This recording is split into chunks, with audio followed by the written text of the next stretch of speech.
Ano ba naging problema mo? Bakit bumalik ka dito? Hindi ka nagpaalam nung malis ka. At naghintay ako. Kahit isang sulat, wala akong natanggap. Hindi ko iniisip na makakabalik pa ako rito. Mahirap ang buhay ng sundalo. Lagi nakikipagsapalaran ng buhay. Ayoko umasa ka. Ayaw kita masaktan. Sana all. Bakit ba lagi niyong iniisip na kami mga babae madaling masaktan?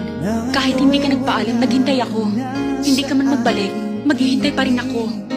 We, di nga. Alam kong iniisip mo, Romano. Sana wag Gusto ko mo naman nahimik. Pero inuusik pa rin ako ng katarungan. katarungan. Sa tingin mo ba, matatahimik ako hanggat di ko nalalaman kung sino pumatay sa tatay ko?